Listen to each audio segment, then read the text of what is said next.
ये 2018 में 2018 का प्रश्न है। ठीक है, परीक्षा तिथि देख लीजिएगा डेट इसका। 2018 में हुआ ये था कि पहली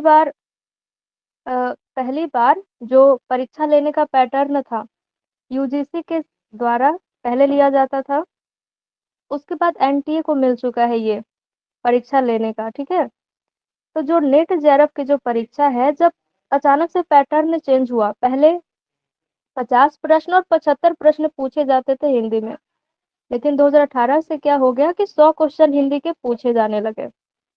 और 100 क्वेश्चन हिंदी के, उसके बाद फिर 50 क्वेश्चन हमारे पेपर वन के पूछे जाते हैं। और पहले ये होता था ना कि पेपर वन वाला नंबर ज्यादा नहीं, मतलब पेपर वन में सिर्फ क्वालिफाइंग रहता था, लेकिन अब है कि आपको पेपर वन में भी अच्छा स्कोर करना है। अगर जेआरएफ करना है तो उन 50 प्रश्नों में भी आपको लगभग 25 प्लस सही करने पड़ेंगे, और इधर हिंदी में भी आपको अच्छे खासे 70 प्लस सही करने पड़ेंगे। तो ये था, मतलब 2018 से बदला। तो हुआ ये कि यूपी में पेपर लीक हो गया। ठीक है, पेपर लीक हुआ तो सिर्फ उत्तर प्रदेश में, यूपी में दोबारा परीक्षा ली गई थी। आपको पता है पेपर लीक होता है तो फिर दोबारा परीक्षा होती है। तो पुनः परीक्षा जो लिया गया ना 2018 में, तो वही वाला ये क्वेश्चन पेपर है। जो 100 क्वेश्चन आए हुए थे, बहुत महत्वपूर्ण है ये क्वेश्चन। अगर आप लोग देखिएगा तो ये 2018 में आया है। उसके बाद 2019 और 20 और 21 की जो परीक्षाएं हुई है, तो देखिएगा यहीं से बहुत सारे क्वेश्चन रिपीट हुए हैं। ठीक है, इसीलिए ये क्वेश्चन वाला सेट हमारे लिए बहुत महत्वपूर्ण है। चलिए अब आप सब पहला क्वेश्चन देखिए। ठीक है, और यहीं से हम लोग बनाते जाएंगे। पहला क्वेश्चन देखिए आप सब। निम्नलिखित में से आर्य भाषा परिवार की भाषा नहीं है। पहला का पहला उत्तर बताइएगा। आवाज जा रही है ना सभी के पास? बिल्कुल। तो पहला का डी नंबर है अरबी। अब आप ध्यान दीजिएगा 2018 के बाद 19, 20, 21, 22 में लगातार यही क्वेश्चन आ रहे हैं। आप देखिएगा लगातार यही क्वेश्चन पूछा जा रहा है। ठीक है, तो हम लोगों को तो पता है क्योंकि हम सब विस्तार से पढ़े हैं। और जो आर्य भाषा परिवार में नहीं है वो है अरबी, क्योंकि अरबी कौन से भाषा परिवार की भाषा है? तो ये सामी हामी भाषा परिवार से है अरबी। ठीक है, सामी हामी याद रखिएगा। बिल्कुल। अब यहाँ संस्कृत, प्राकृत, फारसी, तो आपको पता है फारसी भाषा हो चाहे उर्दू भाषा हो, ये सब हमारे आर्य भाषा परिवार में ही शामिल हो जाते हैं। अब दूसरे क्वेश्चन पे आइएगा। दूसरा क्वेश्चन है, विद्यापति के अनुसार निम्नलिखित में से कौन सी भाषा अपभ्रंश से भिन्न प्रचलित बोलचाल की भाषा है? ये कौन सी भाषा है बताइएगा।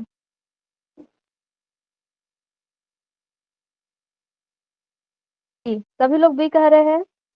आपको जो सही लगेगा ना, आप अपने अनुसार जवाब दीजिएगा, देखा देखी मत कीजिएगा। ठीक है, ये सेट आप लोग पढ़ चुके हैं क्या? बहुत लोग पढ़े भी होंगे। ठीक है, चलिए जया पढ़ी हुई, बाकी लोग? दीपिका भी पढ़ी हुई है? नहीं। ठीक है, जो लोग नहीं पढ़े हुए वो लोग तो और ध्यान से देखिएगा। तो हमारा बी ऑप्शन सही है, देसी भाषा। ठीक है, देसी भाषा ही सही है, क्योंकि यहाँ हमारा क्वेश्चन है कि विद्यापति के अनुसार कौन सी भाषा अपभ्रंश से भिन्न, यानी अपभ्रंश से अलग है, लेकिन बोलचाल की ही भाषा है। तो बोलचाल की भाषा हमारी देसी भाषा ही है, क्योंकि राजस्थानी बोलचाल की भाषा तो थी नहीं हर जगह। प्राकृताभास हिंदी और पुरानी हिंदी, ये तो हम लोग अपभ्रंश को ही कहते हैं। तो देसी भाषा हमारा सही उत्तर हो जाएगा। अगले क्वेश्चन में आइएगा, तीसरे नंबर। पद्मावती समय किस काव्य ग्रंथ का एक अंश है? ये नया क्वेश्चन है। पद्मावती समय किस काव्य ग्रंथ का एक अंश है? बताइएगा। ए, बी, थ्री, सी, मतलब सब आ रहा है।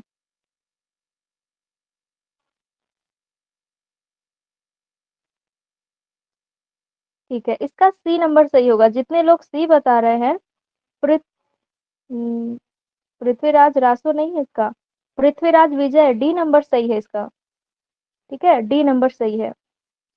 पृथ्वीराज विजय, डी नंबर सही है। पृथ्वीराज विजय पद्मावती समय किस काव्य ग्रंथ का एक अंश है? तो पृथ्वीराज विजय का एक अंश है। ठीक है, डी नंबर याद रखिएगा।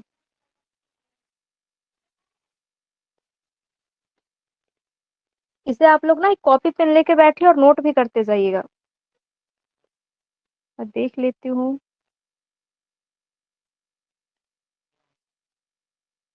इसका सी ही सही होगा। ठीक है, 3 नंबर, क्योंकि इसका ना आंसर शीट मिलने में भी दिक्कत है।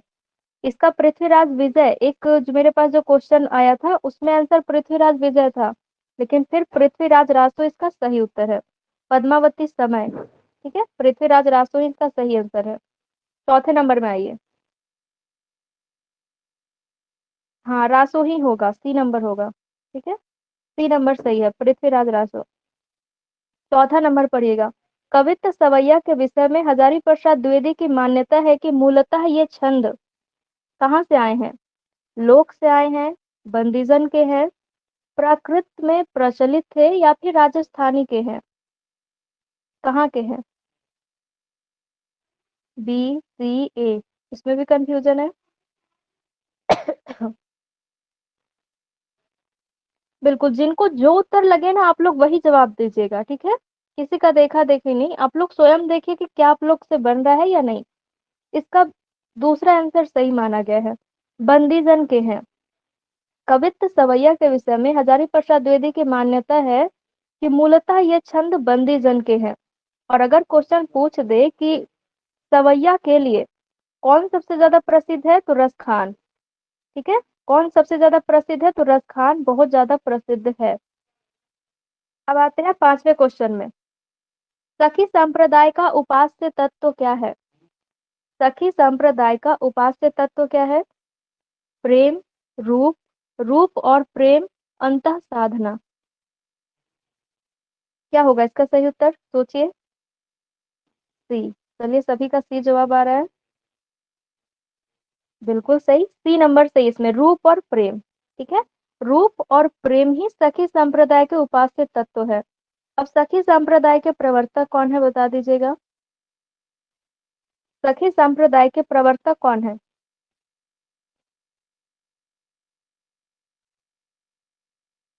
नहीं, राधा वल्लभ वो अलग है। हाँ, हरिदास है इसके, ठीक है, हरिदास याद रखिएगा। और एक हित हरिवंश है, वो राधा वल्लभी संप्रदाय से है। ये है हरिदास। हरिदास का नाम याद रखिएगा, कंफ्यूजन होता है, दोनों ही लिख लीजिएगा। हरिदास है सखी संप्रदाय से, और एक है हित हरिवंश। कौन है? हित हरिवंश। तो ये जो हित हरिवंश है, ये हमारे आ जाते हैं राधा वल्लभी संप्रदाय के प्रवर्तक। कहाँ के? राधा वल्लभी संप्रदाय के प्रवर्तक है हित हरिवंश। हम सब याद किए थे कि राधा सबका हित चाहती है, इसीलिए राधा वल्लभी संप्रदाय के प्रवर्तक हित हरिवंश हो गए। और जो हरिदास है, तो हरिदास सखी है, मित्र है, तो हरिदास सखी संप्रदाय के प्रवर्तक हो गए। अब 6ठे नंबर में आइएगा। पुष्टि मार्ग क्या है?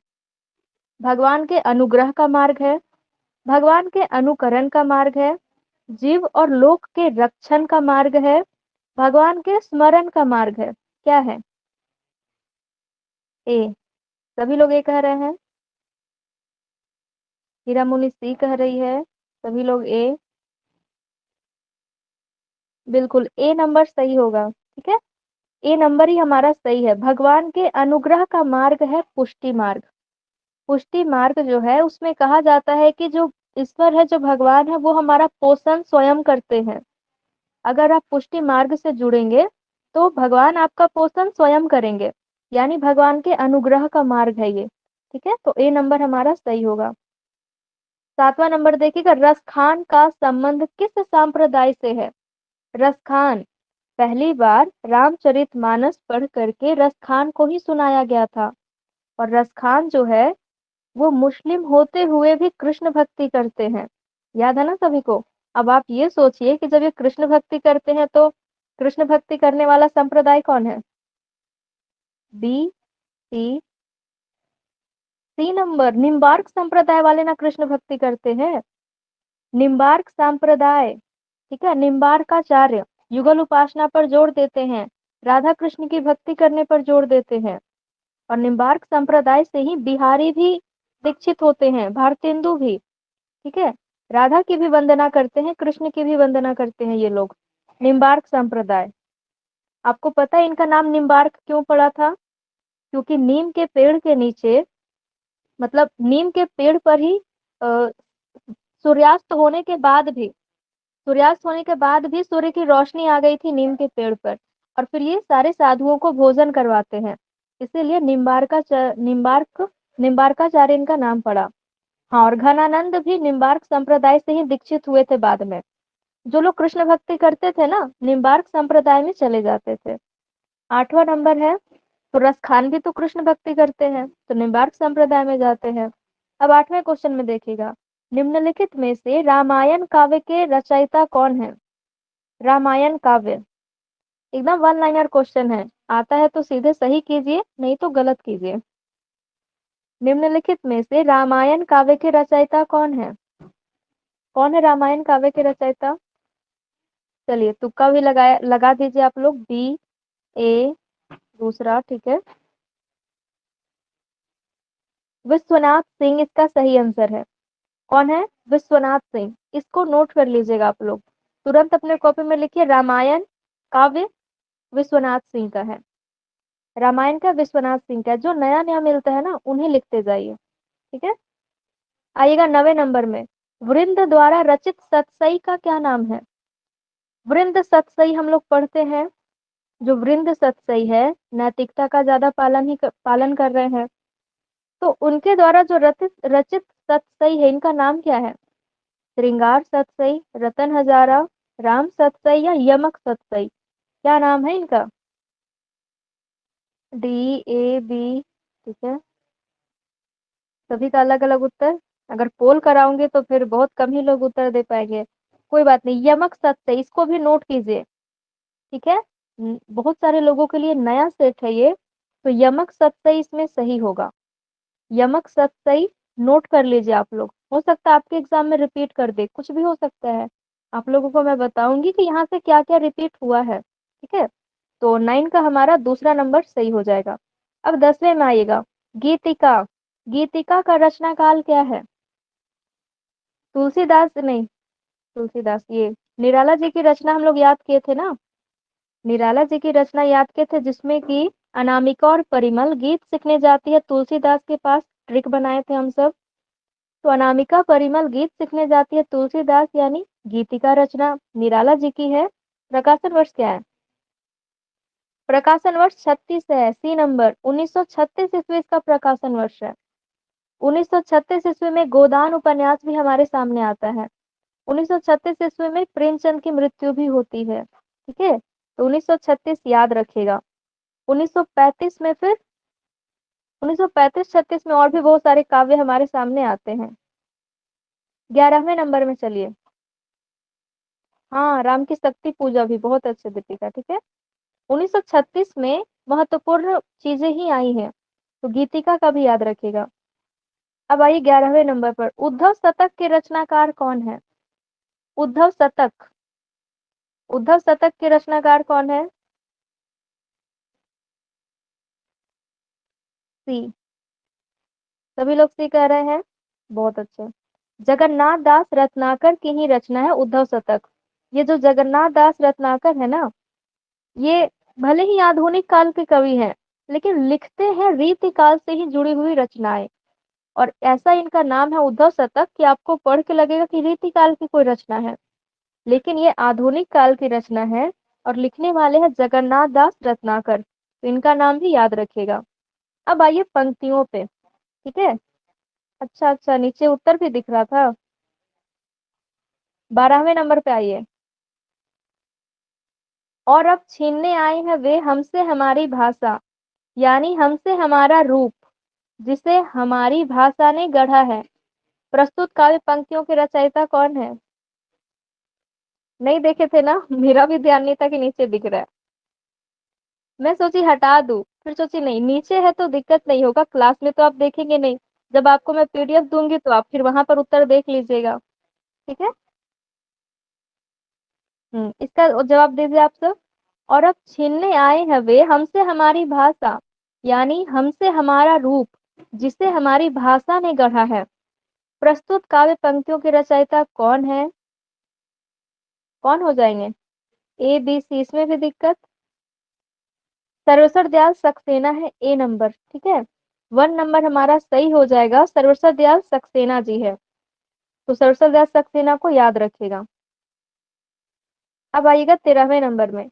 घर की बात किस साहित्यकार की आत्मकथा है? आत्मकथा आप लोग पढ़े थे ना। घर की बात कौन करते हैं? घर की बात किस साहित्यकार की आत्मकथा है? घर की बात बिल्कुल सही, रामविलास शर्मा की है। रामविलास शर्मा का याद रखिएगा। रामविलास शर्मा की जो आत्मकथा है उनका नाम है घर की बात। अगर आ जाएगा प्रेमचंद घर में तो शिवरानी देवी है, ठीक है। तो रामविलास शर्मा घर की बात करते हैं, याद रखिएगा। अगला क्वेश्चन आइए 14 नंबर में। और आपको पता है ये क्वेश्चन रिपीट किया है हमारे 2020 या 21 में रिपीट किया है ये क्वेश्चन। पंक्ति दी गई है कि अनुभूति के द्वंद ही से प्राणी के जीवन का आरंभ होता है और उच्च प्राणी मनुष्य भी केवल एक जोड़ी अनुभूति लेकर इस संसार में आता है। उक्त कथन किस निबंध से है? किस निबंध से है? ए, ठीक है। आप लोग पीवाईक्यू पढ़ रहे हैं ना, तो आपको याद आ गया होगा कि ये क्वेश्चन आप लोग पढ़े हुए हैं। तो भाव या मनोविकार से निबंध से लिया गया है पंक्ति को। अब 15वें नंबर क्वेश्चन में आइएगा। यहाँ पर जितने क्वेश्चन में ना 100 क्वेश्चन, 100 को एकदम रट जाइए आप लोग, ठीक है। यहाँ पर तो आप लोग सॉल्व कीजिए, फिर उसके बाद एकदम पीडीएफ में दूंगी तो बार बार प्रैक्टिस करके रट लीजिएगा। 15वें नंबर में आइए। जयशंकर प्रसाद द्वारा रचित पहली कहानी कौन सी है? तो पहली कहानी संग्रह ग्राम है, ठीक है। आप सभी का बिल्कुल सही जवाब है, पहली कहानी है ग्राम। पहली कहानी है ग्राम। और अगर जयशंकर प्रसाद का रचित पहली कहानी संग्रह पूछा तब क्या कहेंगे? पहली कहानी संग्रह पूछ दिया तब क्या कहेंगे? कहानी संग्रह कौन सी है पहली? छाया, बहुत अच्छे, छाया, ठीक है।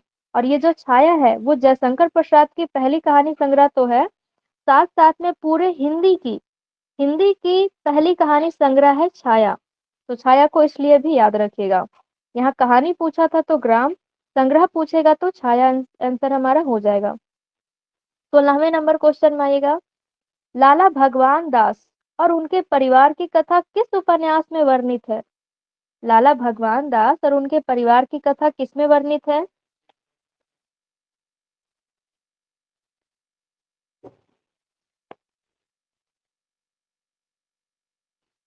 ए, सभी लोग ये कह रहे हैं।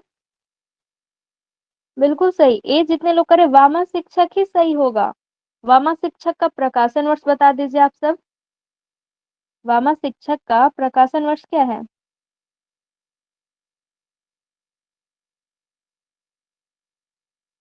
1872, बहुत अच्छे, ठीक है। 1870 में पहले भाग्यवती आता है, फिर 72 में वामा शिक्षक, ठीक है। वामा शिक्षक के बाद फिर 1900 नहीं 1882 में परीक्षा गुरु आता है। तो वामा शिक्षक याद रखेगा। और भाग्यवती में याद रखेगा स्त्री शिक्षा की बात की गई है। भाग्यवती का विषय क्या है? स्त्री शिक्षा की बात की गई है। निसहाय हिंदू में, निसहाय हिंदू राधा कृष्ण दास के द्वारा लिखा गया उपन्यास है। और इसमें गोवध निवारण की बात की गई है। गोवध निवारण की बात की गई है निसहाय हिंदू में। और नूतन ब्रह्मचारी में, नूतन ब्रह्मचारी में एक विनायक नाम का पात्र है। नाम याद रखिएगा, एक विनायक नाम का पात्र है और इसी की कहानी कही गई है, ठीक है। इसी की कहानी इसमें कही गई है। अब 17वें नंबर में आइए। भारतेंदु हरिश्चंद्र ने अपनी किस रचना को नाट्य रासक कहा है? भारतेंदु हरिश्चंद्र कौन सी रचना को नाट्य रासक कहते हैं? हमसे भान से भी क्वेश्चन पूछ सकता है, या फिर नाट्य रासक किसे कहे हैं इससे भी पूछ सकता है। बिल्कुल, ये तो आप सबको पता है। डी नंबर, बिल्कुल डी नंबर से होगा। भारत दुर्दशा को ये कहते हैं नाट्य रासक, और लास्य रूपक भी कुछ कह रहे हैं। और ये जो ना भारत दुर्दशा है इसका प्रकाशन वर्ष आप लोग याद रखिएगा 1880 ईस्वी, ठीक है। भारत दुर्दशा का प्रकाशन वर्ष 1880 ईस्वी। और अंधेर नगरी 1881 ईस्वी। अब ये जो वैदिकी हिंसा हिंसा न भवती, इसे क्या कहा गया है? भान कहा गया है या फिर प्रहसन कहा गया है? वो बताइए। अगर प्रहसन या भान में पूछ ले कि क्या है तो क्या कहेंगे? प्रहसन है, बहुत अच्छे, ठीक है, प्रहसन है। वैदकी हिंसा हिंसा न भवती, प्रहसन है, क्या है, प्रहसन, याद रखिएगा। और फिर ये जो विश्व विश्वमौसधम है, भान है, ये है भान। और भारत जननी, ये इनका ऐसे ही नाटक है। और इस बार क्वेश्चन पूछ दिया था कि हिंदी में पहला अभिनीत नाटक कौन सा है, यानी ऐसा कौन सा नाटक है हिंदी में जिसका लोग मंच पर अभिनय किए थे पहली बार। तो पहली बार जो अभिनय किए थे वो कौन सी है, कौन सा नाटक है वो। बहुत अच्छे, जानकी मंगल, ठीक है, इसे लिख लीजिएगा आप लोग, जानकी मंगल है पहला अभिनीत नाटक। जानकी मंगल के लेखक कौन है, जानकी मंगल के लेखक कौन है, क्योंकि नाटक से क्वेश्चन पूछता है। ये है पहला अभिनीत नाटक, जानकी मंगल पहला अभिनीत नाटक। जितना पॉइंट बता रही हूँ ना, आप लोग लिखते जाइएगा, कहीं और कॉपी में लिखे हैं फिर भी और लिखिएगा, बार बार लिखिएगा तो ही याद होगा आपको। पहला अभिनीत नाटक जानकी मंगल है। नहीं, शीतला प्रसाद त्रिपाठी हैं इसके लेखक, ठीक है, लेखक का नाम याद रखिएगा, शीतला प्रसाद त्रिपाठी। जानकी मंगल किनका है, शीतला प्रसाद त्रिपाठी का है, शीतला प्रसाद त्रिपाठी, शीतला प्रसाद त्रिपाठी। क्योंकि जो जानकी है ना, मतलब ट्रिक ऐसे जोड़ के याद रखिएगा कि जानकी माता तो सीता माता को ही कहा जाता है, तो जानकी माता वो शीतल स्वभाव की है, बहुत कोमल शीतल, तो शीतला प्रसाद त्रिपाठी से लिखने वाले हैं। और ये इसलिए खास है क्योंकि भारतेंदु हरिश्चंद्र पहली बार इसमें लक्ष्मण की भूमिका निभाते हैं, यानी लक्ष्मण बन के इसमें एक्टिंग करते हैं। तो जानकी मंगल याद रखिएगा पहला अभिनीत नाटक है। और उसके बाद इसके लेखक है शीतला प्रसाद त्रिपाठी। और भारतेंदु हरिश्चंद्र इसमें क्या भूमिका निभाए थे, तो लक्ष्मण की भूमिका निभाए थे। ये हो गया हमारा नाटक वाला क्वेश्चन। अब आइए 18वें नंबर में, राम स्वरूप चतुर्वेदी द्वारा रचित आलोचना ग्रंथ नहीं है। अब राम स्वरूप चतुर्वेदी को याद कीजिएगा। राम स्वरूप चतुर्वेदी द्वारा रचित आलोचना ग्रंथ नहीं है। बिल्कुल, डी नंबर बिल्कुल सही, आप लोग पढ़े भी होंगे। तो साहित्य क्यों किनका है, यह है विजय देव नारायण शाही का। किनका है, विजय देव, विजय देव नारायण शाही का है, ठीक है, विजय देव नारायण शाही का है साहित्य क्यों आलोचना। आइए 19वें नंबर में, निम्नलिखित में से कौन सी पुस्तक रामविलास शर्मा द्वारा लिखित नहीं है। अब रामविलास शर्मा की पुस्तक पूछ दिया, यहाँ पर कौन सा नहीं है, तो कौन सा नहीं है, हिंदी जाति का साहित्य है, प्रगतिशील साहित्य की समस्याएं भी है, महावीर प्रसाद द्विवेदी और हिंदी नवजागरण भी है। तो 3 नंबर हमारा गलत हो जाएगा, मतलब क्वेश्चन के अकॉर्डिंग ये हमारे रामविलास शर्मा की पुस्तक नहीं है, यथार्थवाद। तो क्वेश्चन के अकॉर्डिंग ये सही ऑप्शन हो जाएगा। ये सब क्वेश्चन रिपीट कर सकता है, एकदम याद रखे रहिएगा, ठीक है, आपके एग्जाम में सेम क्वेश्चन भी डाल सकता है। अब 20वां नंबर पढ़िएगा, आचार्य रामचंद्र शुक्ल की व्यवहारिक आलोचना का आदर्श रूप उनकी किस पुस्तक में मिलता है। आचार्य रामचंद्र शुक्ल की व्यवहारिक आलोचना का आदर्श रूप, आपको पता है व्यवहारिक आलोचना किसे कहा जाता है, पहले तो व्यवहारिक आलोचना किसे कहा जाता है यही याद रख लीजिएगा।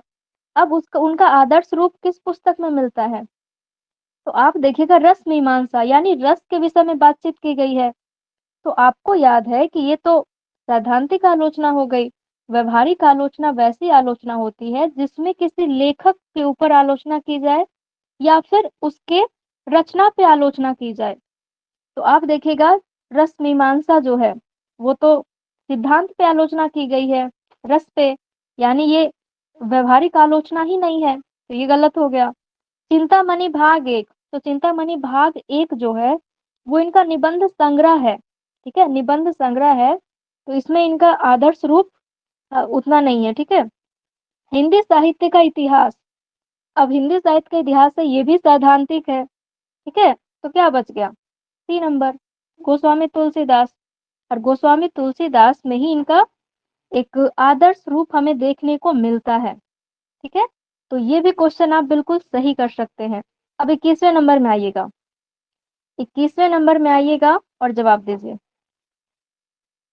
चलिए, आंसर नहीं दिख रहा ना आप सभी को? पंक्ति दी गई है, पिया मोर बालक हम तरुणी। तरुणी मतलब होता है जवान, यंग। ठीक है, मतलब एक स्त्री है वो कह रही है कि पिया मोर बालक हम तरुणी, कौन तप चुकी भेलहु जननी। उपर्युक्त पंक्तियों में किन विसंगतियों का वर्णन हुआ है? अनमेल विवाह, स्त्री की भाग्यवादिता, दाम्पत्य जीवन के प्रति उदासीनता, काम पिपासा। अब आप बताइएगा, नीचे ऑप्शन दिए गए हैं, क्या सही होगा इसमें? खुद से आप लोग सोच के बताइए, किसी का देखा देखी नहीं। ए, सी, डी, सारा आप लोगों को सही लग रहा है? चलिए देखते हैं किनका सही आंसर होता है। पहला पढ़िएगा, पहले पंक्ति को ही समझ लीजिए।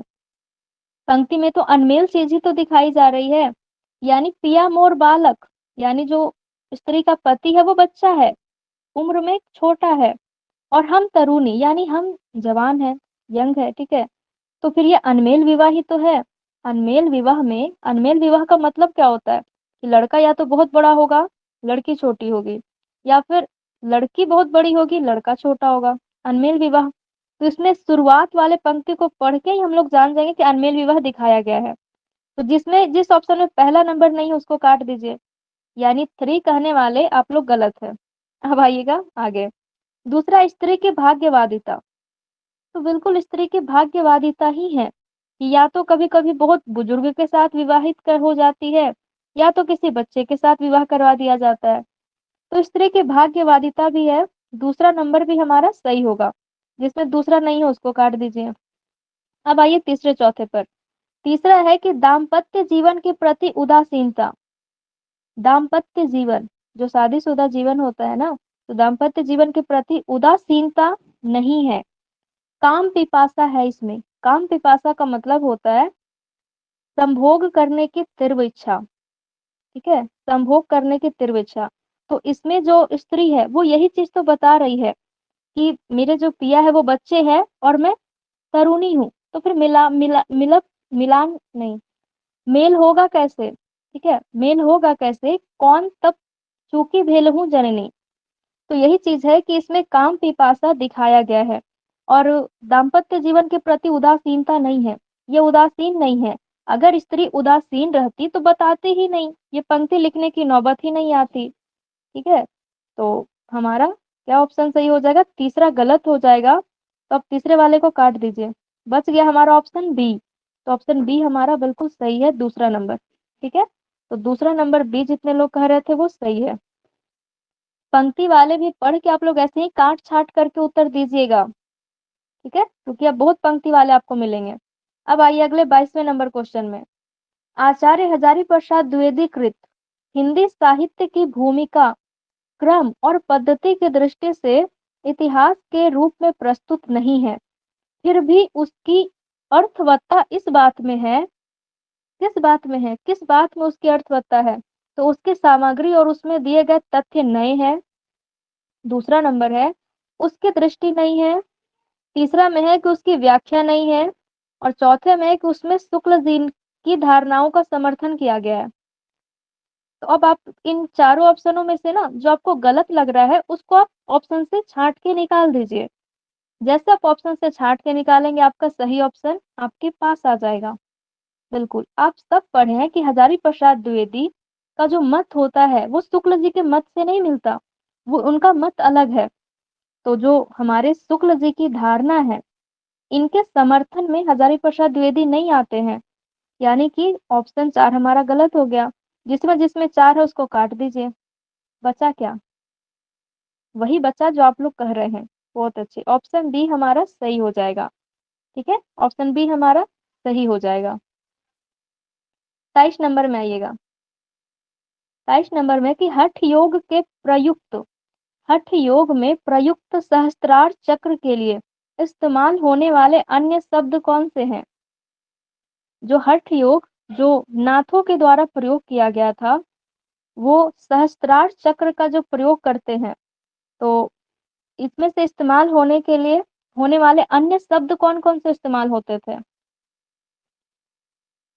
चलिए सोच के जवाब ही दीजिए। ए,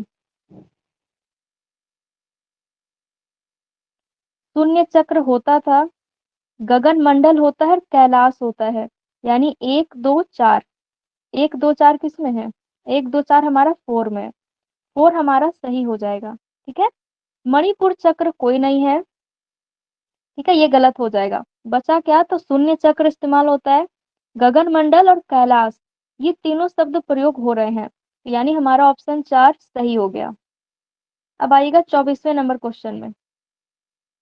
अब यहाँ ध्यान दीजिएगा, पंक्ति दी गई है और पंक्ति से ही जुड़े हुए कथन दिए गए हैं। अब आपको पहचानना पड़ेगा पंक्ति पढ़ के कि कौन कौन से ऑप्शन सही हो सकते हैं। ठीक है, तो यहाँ पर देखिएगा, बोला गया है प्रेम पहाड़ कठिन विधि गढ़ा। प्रेम यानी प्रेम, प्रेम जो होता है ना पहाड़ के जैसे कठिन है।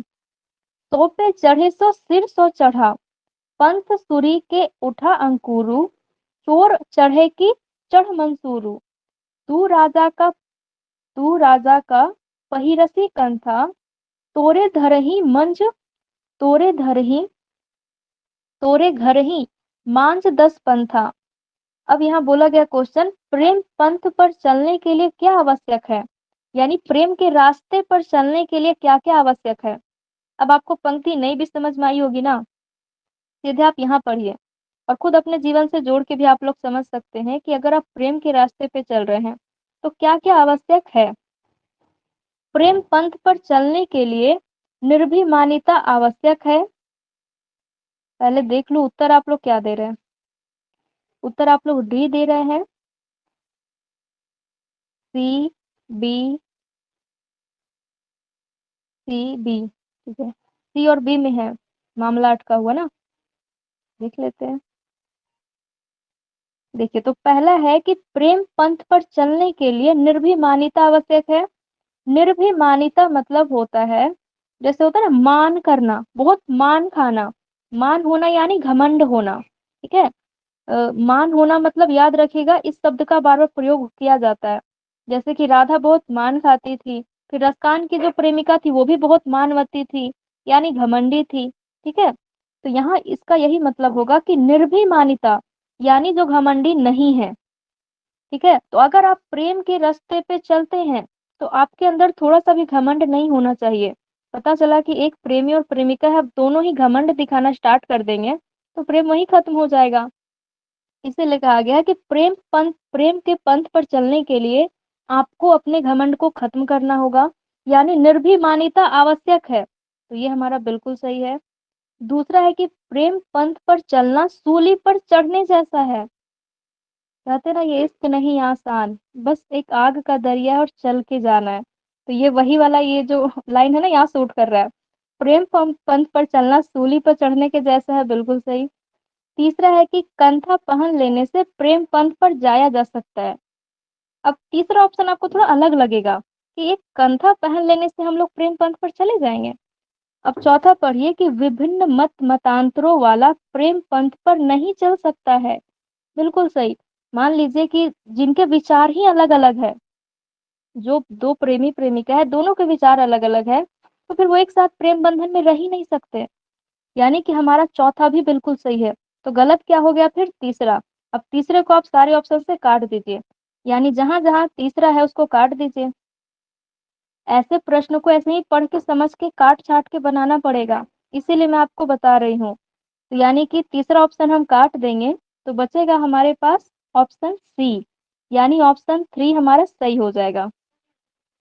अब आइए 25 नंबर, फिर से पंक्ति है, फिर से पंक्ति दी गई है और ये भी रिपीटेड क्वेश्चन है, यानी ये भी सेम टू सेम आगे के परीक्षाओं में दी गई है। क्वेश्चन है कि कामही नारी पियारी जिमि लोभही प्रिय जिमि दाम, तिमि रघुनाथ निरंतर प्रिय लागहु मोहि राम। रामचरितमानस की पंक्ति है, तुलसीदास लिख रहे हैं, जैसे कामी को स्त्री और लोभी को धन प्रिय है, हे राम आप कामी को भी प्रिय लगिए, हे राम आप लोभी को भी प्रिय लगिए, हे राम आप मुझे हमेशा प्रिय लगिए। अब बताइए तुलसीदास इस पंक्ति से के माध्यम से क्या कहना चाह रहे हैं? कामी और लोभी का जिक्र तो हुआ है। क्या सही हो जाएगा? बिल्कुल सही, आप सब सही जवाब दे रहे हो, ऑप्शन 4 हमारा सही हो जाएगा। यानी पहला है कि जैसे कामी को स्त्री और लोभी को धन प्रिय होता है ना, वैसे ही हे राम आप मुझे हमेशा प्रिय लगिए, ये तुलसीदास कह रहे हैं। लेकिन जो हमारा दूसरा और तीसरा ऑप्शन है, ये तुलसीदास का कहना नहीं है। ठीक है, कि हे राम आप कामी को भी प्रिय लगिए। जो कामी है, जिसको हमेशा स्त्री ही दिखाई देती है, हमेशा वो वासना में डूबा रहता है, उसे तुलसीदास क्यों कहेंगे कि आप राम को पसंद कीजिए? उन्हें उनसे मतलब नहीं है। उसके बाद जो लोभी है, लोभी को भी कुछ नहीं कहेंगे। तो बस लोभी और कामी का ये उदाहरण दिए हैं। ठीक है, लोभी को और कामी का ये उदाहरण दिए हैं, तो हमारा 1 और 4 मतलब पहला और चौथा सही हो जाएगा। अब 26 नंबर में आइएगा। 26 नंबर का आंसर देखिए, मतलब क्वेश्चन देखिएगा। प्रिय बिनु नागिनी कारी रात। अब पंक्ति में ही समझना है आपको, तो मैं आपको सीधे पंक्ति नहीं समझा सकती, क्योंकि पंक्ति समझाऊंगी आप आंसर समझ जाएंगे। पंक्ति खुद ही समझिएगा, अब आपको समझ में आ जाएगा। रीतिकाल में जो कविताएं लिखी जाती थी ना, ऐसे ही पंक्तियां रहती थी कि पियु बिनी, पिया ये कोई और नहीं पति है, ठीक है। तो पिय बिनु नागिनी कारी रात, जो कहूँ जामिनी उवती जनहैया, डसी उल्टी हवे जात, जंत्र न फुरत मंत्र नहीं लागत, प्रीति सिरानी जात, सुर श्याम बिनु बिकल बिरहनी, मुरी मुरी लहरे खात, उक्त पद से क्या आशय है? अब ये चारों ऑप्शन में आपको नहीं छांटना है, इन चारों में से जो गलत ऑप्शन है उसे आप छाटिए। ठीक है, इन चारों में से जो गलत ऑप्शन है ना, उसे आप छाटिए यहाँ पर। पहला गलत है कि दूसरा कि तीसरा कि चौथा, क्या गलत है? क्योंकि इसमें से 3 ऑप्शन सही है और एक ही ऑप्शन गलत है हमारा। गलत ऑप्शन छाटिएगा। सोनी थोड़ा सा रिफ्रेश कीजिएगा, आपको भी दिखेगा पीडीएफ। आपको इसमें गलत ऑप्शन छाटना है, मतलब क्वेश्चन में बोला गया है आपको सही आंसर छाटने के लिए, सही पद छाटने के लिए, लेकिन ऑप्शन थोड़ा दूर है ना अगले पेज में, तो आपको फिर दिखेगा नहीं। इसीलिए आपको यहीं पर से बताइए कि गलत कौन आपको लग रहा है। डी आपको गलत लग रहा है? देखिए सही है, यानी पहला नंबर पढ़ेगा कि प्रिय के बिना काली रात नागिन के जैसे है। बोला गया है ना, पिय बिनु नागिनी कारी रात, यानी पिया के बिना जो रात है वो एकदम नागिन के जैसी लग रही है। तो पहला हमारा सही है। दूसरा है कि काली रात में चांद के निकलते ही ऐसा लगता है जैसे नागिन डसकर उल्टी हो गई है। तो दूसरा आप लाइन पढ़िएगा, जो कहूँ जामनी उवती जनहैया, डसी उल्टी हवे जात, यानी जैसे चंद्रमा निकलता है तो लगता है कि नागिन डस के उल्टा हो गया है। अब सी में पढ़िएगा कि इस नागिन के डसने पर सारे मंत्र बेअसर हो जाते हैं, ये भी सही है। चौथा है कि असहाय और बेचैन विरहनी मुड़ मुड़ कर नागिन को देखती है। अब नागिन कोई असली में सांप नागिन तो नहीं आके खड़ी है ना वहां पर, ठीक है, असली में तो कोई नागिन खड़ी नहीं है कि विरहनी उसको मुड़ मुड़ के देखेगी। यानी चौथा हमारा गलत हो जाएगा। अब आप देखिएगा ऑप्शन में से चौथा को हम काट के निकाल देते हैं, यानी जहां जहां हमारा चौथा है उसको हटा दीजिए। तो बच गया हमारे पास ऑप्शन 1, यानी पहला सही है, दूसरा सही है, तीसरा सही है। ठीक है, अब आइए 27वें नंबर में, फिर से पंक्ति दी गई है।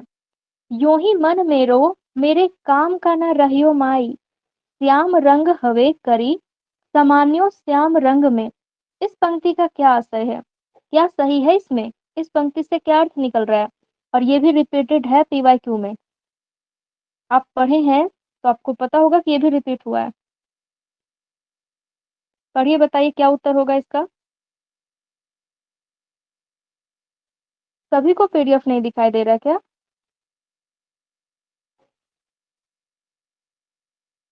चलिए, सभी उत्तर सी बता रहे हैं, दिख रहा है।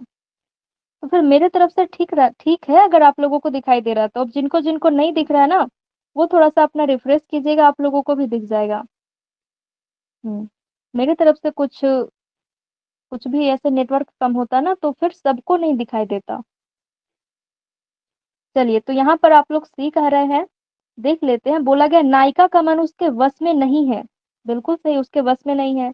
वह उसके लिए निरर्थक हो गया है। वह कृष्ण के रंग में रंग गया है। बिल्कुल कृष्ण के रंग में रंगा है। उसका मन काले रंग का हो गया है। हाँ, मन भी काला होता है। यहाँ पर पंक्ति के आधार पे काला रंग नहीं है। ठीक है, यानी चौथा ऑप्शन हमारा गलत होगा। जहां जहां चौथा उसको काट दीजिए। और दूसरा ऑप्शन भी कि निरर्थक हो गया, ये भी गलत हो जाएगा। यानी बिल्कुल सही बैठने वाला ऑप्शन है हमारा कि नायिका का मन उसके वश में नहीं है और वह कृष्ण के रंग में रंग चुका है। ठीक है, कृष्ण के रंग में रंग चुका है, तो हमारा पहला और तीसरा सही हो जाएगा। अब फिर आगे क्वेश्चन देखिएगा, फिर से पंक्ति दी गई है। निम्नलिखित कवित्व से आशय क्या है? तो पंक्ति दी गई है। ठीक है, अब यहाँ पर लास्ट में पड़ेगा छतिया के छांव। बहुत सारी पंक्ति यहाँ पर। बोला गया है कि यह सामान्य जीवन का चित्र है। ठंड को गुसैल सेना जैसा बताया गया है। गर्मी केवल लोगों के दिलों में बची है। सामान्य लोग आग के भरोसे सर्दी बिताते हैं। तो पहले आप चारों पंक्ति को पढ़ लीजिएगा। जैसे लंबा पंक्ति आएगा ना, तो पहले चार ऑप्शन को पढ़िएगा, देखिएगा चार ऑप्शन आपसे क्या पूछ रहा है। अब आइए पंक्ति पढ़िएगा।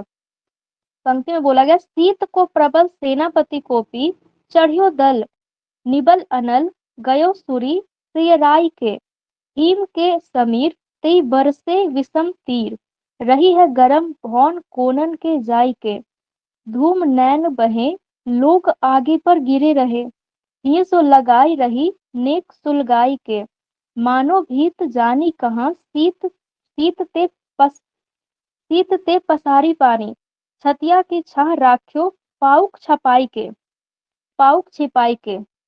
तो इसमें हमारा क्या सही उत्तर हो जाएगा, बताइए आप लोग। 3 सी आप लोग कह रहे हैं।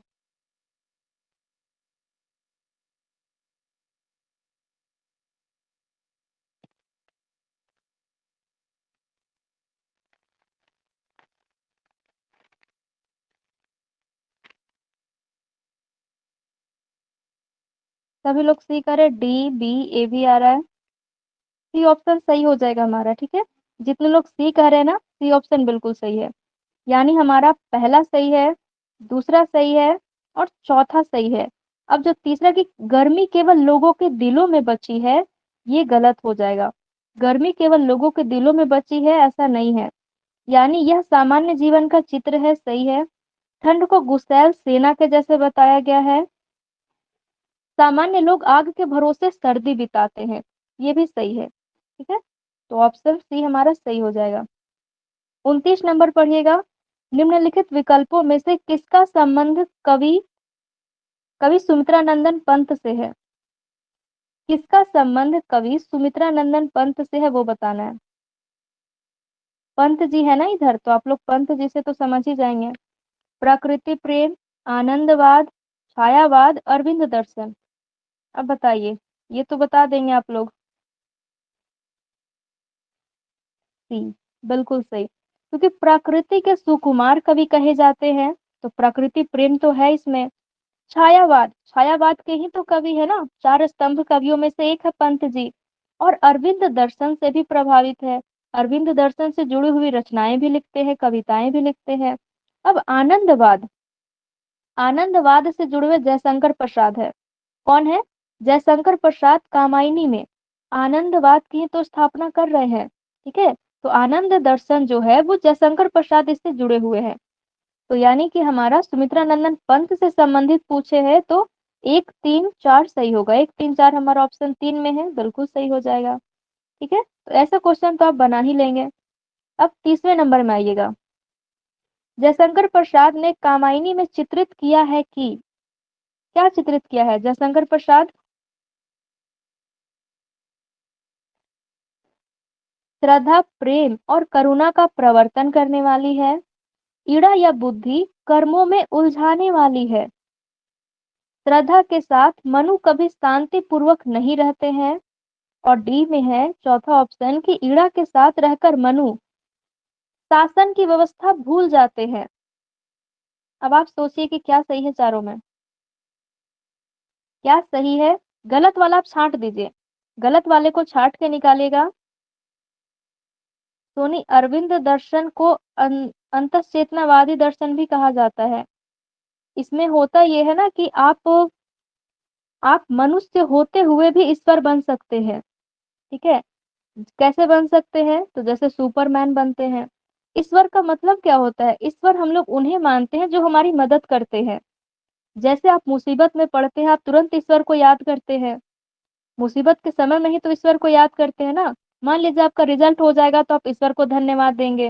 हम लोग हर चीज में ईश्वर को याद करते हैं, और हम लोग ज्यादातर मुसीबत के समय में और ज्यादा ईश्वर को याद करते हैं। तो वही पंत जी कह रहे हैं कि यानी अरविंद दर्शन में कहना है कि ईश्वर तो हमारी मदद करने के लिए नहीं आते हैं, लेकिन ईश्वर के रूप में मनुष्य ही मदद करते हैं। तो जब मनुष्य ही मदद करते हैं तो मनुष्य ही ईश्वर हो गए। यानी मनुष्य मानव जीवन में रहते हुए भी ईश्वर बन सकता है। तो बस उन्हीं सब सोच को लेकर के अरविंद दर्शन बनता है, और अरविंद दर्शन से जुड़ी हुई रचनाएं फिर हमें देखने को मिलती है, जिसमें मनुष्यों पर ज्यादा जोर दिया गया है। ठीक है, और इसमें जो सही उत्तर हो जाएगा ना हमारा, पहला और दूसरा सही हो जाएगा। क्योंकि आप पढ़ के देखिए पहला और दूसरा, कि श्रद्धा प्रेम और करुणा का प्रवर्तन करने वाली है, बिल्कुल सही है। ईड़ा या बुद्धि कर्मों में उलझाने वाली है, ये भी सही है, क्योंकि ईड़ा जो है बुद्धि का प्रतीक ही तो है। तो यानी दूसरा भी हमारा सही होगा। तीसरा में है कि श्रद्धा के साथ मनु कभी शांति पूर्वक नहीं रहते हैं। ऐसे कैसे नहीं रहते? शांति पूर्वक ही तो श्रद्धा के साथ रह रहे थे, और अंतिम में भी श्रद्धा के साथ मिलने पर ही आनंद दर्शन आनंद की प्राप्ति होती है। अंतिम में श्रद्धा से मिलने पर ही तो यानी कि हमारा 3 ऑप्शन गलत है। और चौथा में पड़ेगा कि ईड़ा के साथ रहकर मनु शासन व्यवस्था भूल जाते हैं, ये भी गलत है। बल्कि ईड़ा के साथ रहकर ही वो शासन व्यवस्था और अच्छे से करते हैं। तो थोड़ा सा मन बहक जाता है, लेकिन शासन व्यवस्था तो अच्छे से करते हैं। तो तीसरा और चौथा हमारा गलत होगा। जहां जहां तीसरा और चौथा है काट दीजिए। आप लोग बिल्कुल सही जवाब दिए, तीसरा ऑप्शन हमारा सही हो जाएगा। जितने लोग डी और ए कह रहे थे ना, वो लोग देख लीजिएगा। अब आगे आइए, निम्नलिखित में से किसका संबंध हरिवंश राय बच्चन से है? रचनाएं दी गई है, किनका संबंध हरिवंश राय बच्चन से है? रसवंती, आनंद दर्शन, मधु काव्य या विषाद काव्य? तो क्या होगा इसका?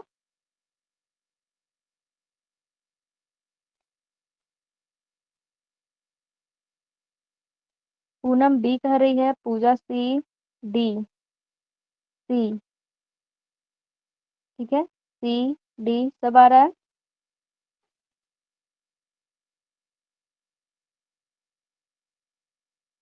हमारा डी ऑप्शन बिल्कुल सही है, विषाद काव्य और मधु काव्य। ठीक है, मधु काव्य तो इनका है ही, तो जिसमें 4 नहीं है उसको काट दीजिएगा। उसके बाद रसवंती नहीं है, विषाद काव्य और मधु काव्य है। विषाद मतलब होता है दुख। विषाद मतलब क्या होता है? दुख। इनकी रचनाओं में दुख भी देखने को मिलता है। यानी हरिवंश राय बच्चन की रचनाओं में दुख भी देखने को मिलता है, और मधु काव्य ज्यादा देखने को मिलते हैं। अब आगे आइएगा 32वें नंबर में। निम्नलिखित में से कौन कौन जनवादी कवि हैं?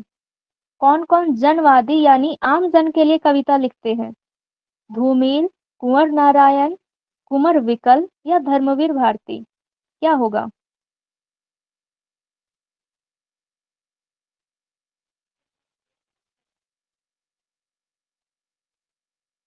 क्या सही उत्तर हो जाएगा? D number.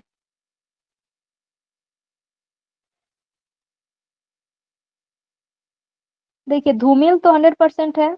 धूमिल तो हमारे जनवादी कवि ही कहे जाते हैं।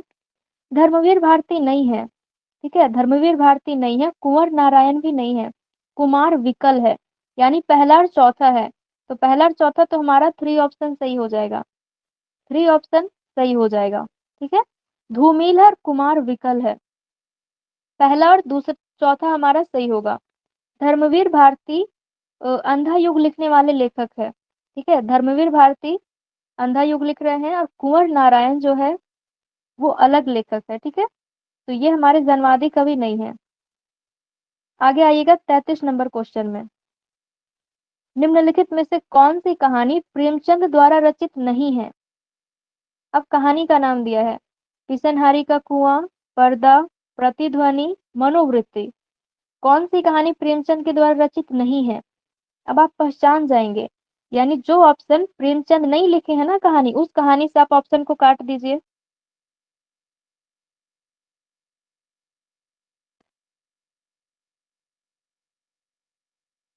क्या सही हो जाएगा?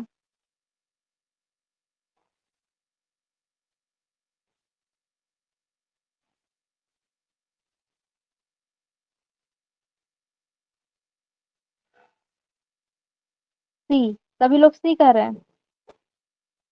यहाँ पर हमारा सही हो जाएगा पर्दा और प्रतिध्वनि, यानी पहला नंबर सही हो जाएगा। कौन सा रचित नहीं है, नहीं पूछ रहा है ना, तो प्रतिध्वनि तो रचित नहीं है। प्रतिध्वनि जयशंकर प्रसाद का है ना, और पर्दा भी प्रेमचंद का नहीं है। पिसनहारी का कुआं और मनोवृत्ति प्रेमचंद की कहानी है। यानी हमारा पहला नहीं, दूसरा और चौथा हमारा सही आंसर हो जाएगा, क्योंकि हमसे पूछा है कि कौन नहीं है प्रेमचंद का।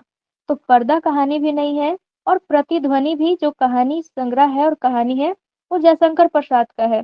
याद किए थे ना लोग, छाया के प्रति आकाश में आंधी आई, वही प्रतिध्वनि है। ठीक है, ए नंबर याद रखिएगा इसमें।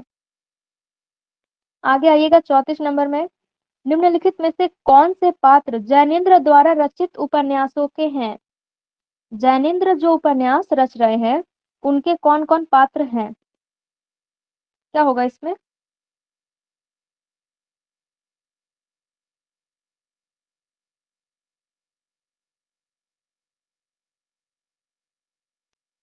क्या हो जाएगा? सी। तुक्का ही लगाइए, सी बिल्कुल सही है। ठीक है, कैसे समझ गए आप लोग? सत्यधन है जैनेन्द्र के पात्र, श्रीकांत है और जीतेन है। ये जैनेन्द्र के उपन्यासों के पात्र हैं। 1 2 4 हमारा सही हो जाएगा।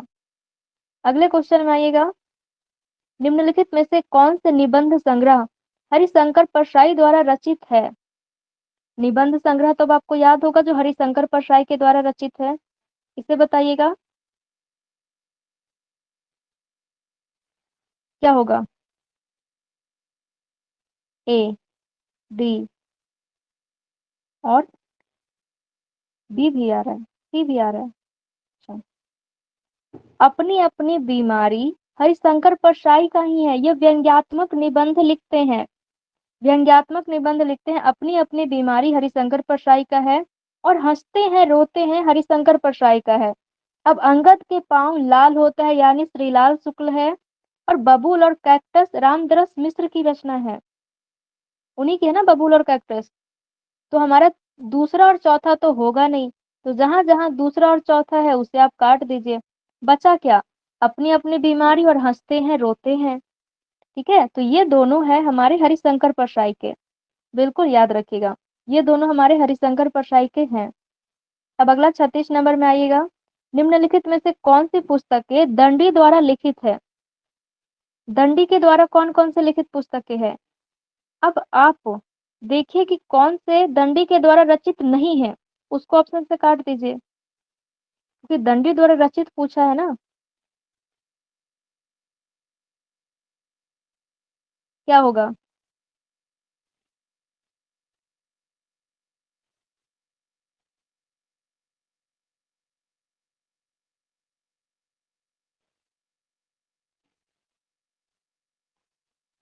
सी। सभी लोग सी कह रहे हैं, बिल्कुल सही, सी नंबर हमारा सही हो जाएगा, क्योंकि हमसे पूछा है कि आचार्य दंडी द्वारा लिखित कौन सा है।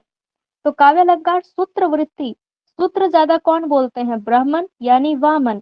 तो काव्य अलंकार सूत्र वृत्ति वामन का हो जाएगा। ठीक है, नाम याद रखिएगा, वामन का हो गया। इसके बाद व्यक्ति विवेक महिम भट्ट का है। किनका है? महिम भट्ट का है व्यक्ति विवेक। अब अवंती सुंदरी कथा और काव्यादर्श ये दंडी का है। तो तीसरा और चौथा हमारा बिल्कुल सही हो जाएगा। अब आप तीसरे वाले ऑप्शन को भले ही ना पढ़े हो, लेकिन फिर भी आप जो आपको ऑप्शन पता था ना उसको काट छाट करके सही आंसर आप बता देते। आगे आइएगा 37 नंबर क्वेश्चन में। निम्नलिखित में से कौन सी आत्मकथाएं हैं? कौन सी रचना आत्मकथा है? अन्य से अनन्या, वट वृक्ष की छाया में, गालिब छोटी शराब और अपनी खबर। आपको चारों रचना के रचनाकार याद होंगे। ठीक है, अब आप बताइए कौन कौन सी आत्मकथा है?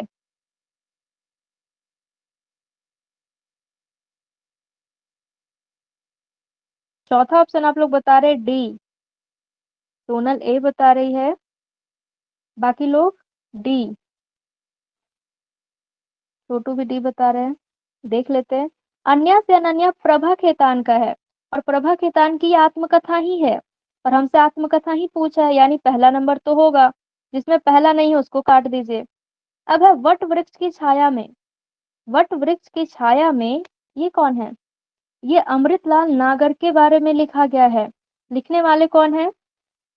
ये उनके पुत्र लिखते हैं ना, वट वृक्ष की छाया में। ठीक है, ये जीवनी है, ये आत्मकथा नहीं है, जीवनी है, अमृतलाल नागर की जीवनी है। ये आत्मकथा नहीं है, अमृतलाल नागर की जीवनी है, जो उनके बेटे के द्वारा लिखी गई एक जीवनी है। तो यानी दूसरा तो हमारा जीवनी है, तो दूसरा ऑप्शन जहाँ है आप उसको काट दीजिएगा। यहाँ पर है, यहाँ पर है। ठीक है, तो बच गया क्या हमारे पास? A option. तो हमारा ए सही है। कहाँ आप लोग सी में पहुंच रहे थे? ए सही है, क्योंकि गालिब छोटी शराब कौन लिख रहे हैं? गालिब छोटी शराब रविंद्र कालिया। रविंद्र कालिया लिखते हैं ना, जो ममता कालिया के पति हैं, वो लिखते हैं गालिब छोटी शराब। और अपनी खबर उग्र जी लेते हैं। उग्र जी की आत्मकथा है अपनी खबर। और गालिब छोटी शराब रविंद्र कालिया, और अन्य से अनन्या प्रभा खेतान का है। ये तीनों आत्मकथाएं हैं। याद आया सबको? ये तीनों आत्मकथाएं हैं। आगे देखिएगा। निम्नलिखित में से कौन से नाटक काव्यात्मक शैली में लिखे गए हैं, यानी किन्हीं गीति काव्य कहा जाता है? क्वेश्चन किसी तरीके से भी पलट के पूछ सकता है। जवाब दीजिए 38 नंबर का।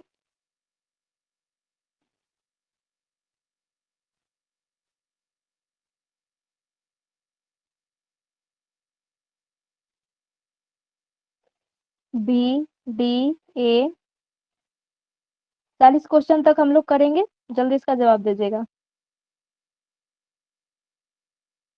सबसे पहले अंधा युग तो बिल्कुल सही है, क्योंकि अंधा युग तो फिर काव्यात्मक शैली में लिखी गई है, गीति नाट्य ही मानी जाती है। सूखा सरोवर भी हमारा गीति नाट्य है, और एक कंठ विष पाई भी गीति नाट्य है। ठीक है, तो 1 2 4 हमारा सही होगा।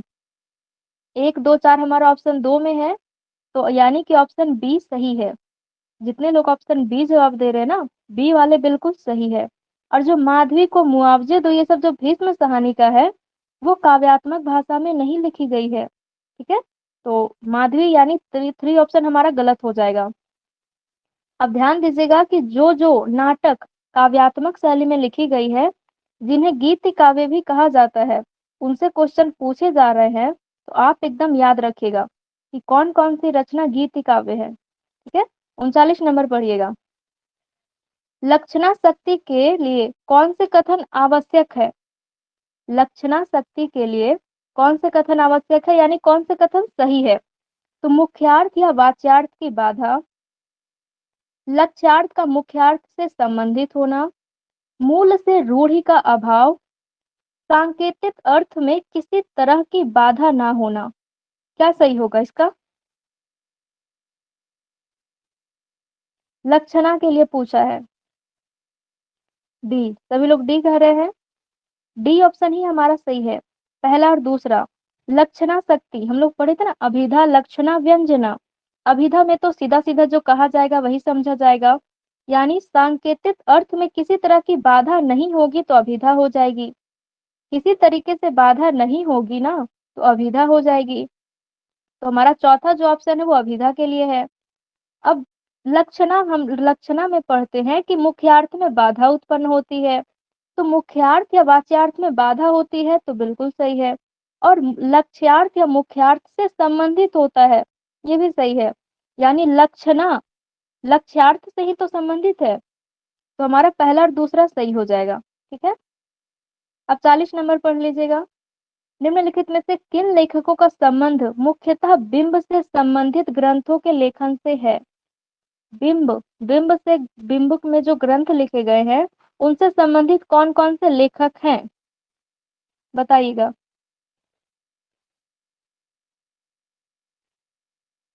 कौन कौन है? सी। सी सभी लोग कह रहे हैं। TS Eliot, Frank Kermode, CD Lewis, Cleanth Brooks. इसमें हमारा सही उत्तर ए है। ठीक है, यानी वन हमारा सही उत्तर है। फ्रैंक करमोड लेखकों का संबंध, इन लेखकों का संबंध बिंब से संबंधित ग्रंथों से है। मतलब बिंब से संबंधित हो करके जो अपने ग्रंथों को लिख रहे हैं। तो ऐसे में नाम आएगा फ्रैंक करमोड का और सीडी लेविस का। सीडी लेविस तो आपको पता होगा बिंब से ही जुड़े हुए हैं, इनकी रचनाएं भी बिंब से ही जुड़ी हुई होती है। तो फ्रैंक करमोड और सीडी लेविस, ये दोनों जो है, फ्रैंक करमोड और सीडी लेविस बिंब से जुड़े हुए हैं। तो हमारा दूसरा और तीसरा बिल्कुल सही हो जाएगा, यानी ऑप्शन ए हमारा ऑप्शन एक सही हो गया।